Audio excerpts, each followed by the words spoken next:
Honourable Chair and comrades, after watching our video, does anyone now doubt what the role of the National Shop Stewards Network is playing in the trade union movement and has to keep playing?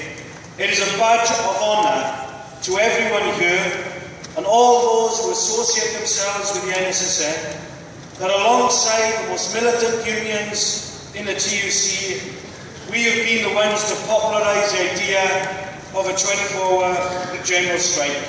And we believe this is a crucial task that is necessary to seriously confront the austerity offensive of this government. And yes, we support all tactics that can be used to resist the cuts.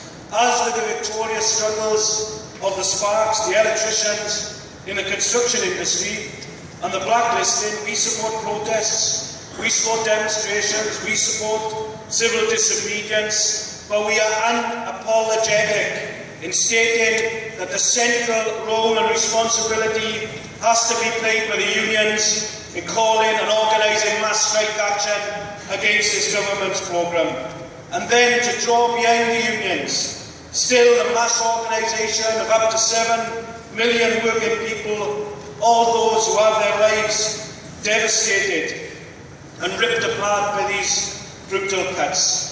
People like Stephanie Bockrell, her family is still coming to terms with the devastating loss of a working class woman driven to horrific suicide because the extra £20 a week that the bedroom tax would have meant to her and her family would have meant not putting food on the table. 3 million people now missing a credit card payment in the last year, and 2 million people missing a council tax payment. This is the Britain where the loan sharks of the payday loan companies prosper.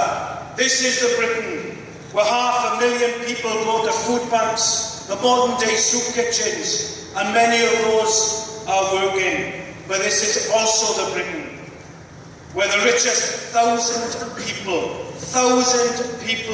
are worth £450 billion. And if you want to know what £450 billion gets to, that is 5 times the original cuts budget put forward by Osborne in autumn 2010. So over 400,000 public sector workers sacked, with just as many in the pipeline. A continuous pay freeze that means workers are on average 15% worse off in real terms than they were in 2008 when the crisis started, while the average pay rise for the CEOs of the companies is 13%. A bedroom tax, a tax on benefits where the rich have their tax cut if they actually get around to paying their taxes, and yet 3 years ago there was a cuts budget of 83 billion by the 2015 general election. It is now 95 billion and counting, and the estimate will last till 2017, not 2015, and some even 2020. Comrades, this is not a situation that can hold. So the question is, what are we going to do about it? Last September, the NSSN took up to 1,000 activists to Brighton to lobby the TUC conference. We were proud to stand alongside the Prison Officers Association when they moved their motion for the TUC to consider the practicalities of a general strike. Proud to stand by the RMT who seconded the motion and PCS who spoke in favour of that motion. Delighted that the motion was passed, but it still sits on the table. Why? Have things improved in the last 9 months? No. Another year of vicious cuts with another £11 billion to come. And in that debate at TUC conference, there were some union leaders who argued that we should wait for a Labour government.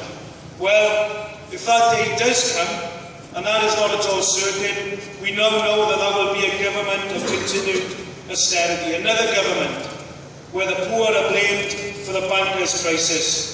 Last Saturday I turned the TV on and there were 2 stories headlining that day. One made me angry, the other one delighted. One was about Miliband and Pauls making a statement about accepting the condemned cuts. And scandalously, they tried to justify that by evoking the memory the 1945 Labour government. Well, my message to Miliband is, you cut if you want to, Ed, but don't do it in the memory of an Iron Bevan and the government that created the NHS and much of the welfare state.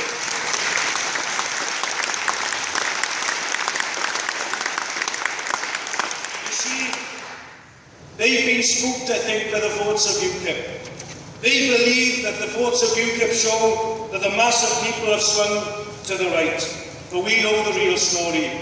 It's far more complex than that, and people are angry but feel abandoned by the mainstream parties. But there was another story that morning. Another story. It was about the Brazilian government being forced to offer concessions because of a mass movement of protesters that have shook that country over the last week to 10 days. Like Turkey, what has changed everything is the entry of the masses, the working class, the poor leading sections of the middle class who are being ruined by the crisis of capitalism, by the system, by the rule of the banks and the corporations. And it is that entry, that movement that has transformed the situation in Brazil, that has shifted the balance of power and the stories in the media to the left and to the working class. It is a glimpse of what the impact a 24-hour general strike in Britain would have. It would raise the sights of our class. It would increase the confidence of our class and increase the consciousness and understanding of what their power can do. But it would shake the bosses, it would shake their government, and even put pressure on Miliband and his party rather than him sucking to the bosses and the employers. And I'll make this warning to the Tories when they look at what they think is the quiet on the surface. The movement in Turkey was about people protesting in a park and stopping a development. The movement in Brazil was because of fare rises on the buses, but of course it was a symptom of deeper anger and frustration that exists in society. Who knows what could trigger a movement off in Britain over the next months or even years? But we don't need to speculate what would happen with a general strike in Britain, do we? Because we were marching on the streets of London on March 26, 2011 with 750,000 others. We were striking on November the 30th, 2011 with 2 million others in a day of mass mobilisation and strike action. It should have, could have been the start of a coordinated action that could have escalated and spread from the public to the private sector. But unfortunately, some of the unions, Unison and GMB, stalled that movement, and that has led to a pause. Although, as that video shows now, N30 inspired many other workers to take action all over the country since then.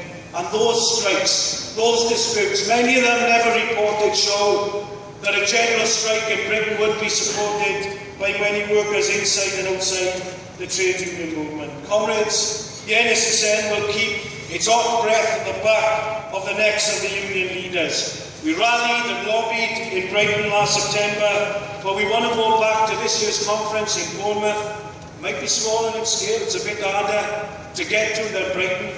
But our members in the southern and the southwest regions want to organise a rally, book the route provisionally, so if you give us okay, we'll go ahead with it, and organise a lobby of a TUC conference and build a nice reminder to the delegates and the leaders that when they come to the conference, we were a year ago, what's happened to the POA motion that sits on the table.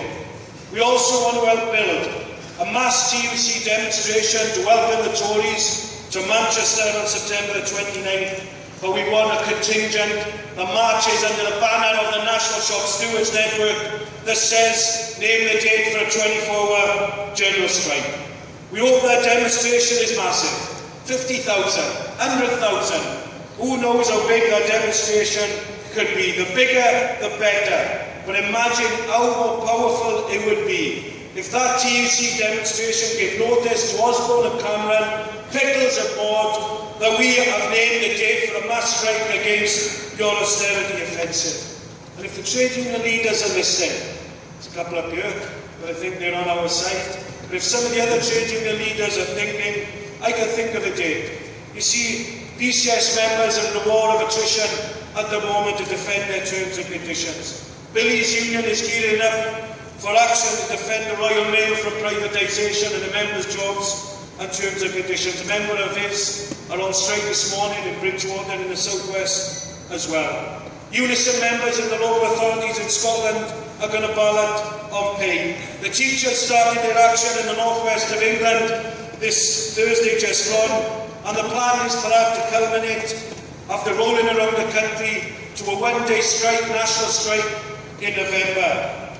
We call on the union leaders to get in a room together and agree on a date that we strike together. I've looked at the diary. N30 is on a Saturday this year, but N20 isn't.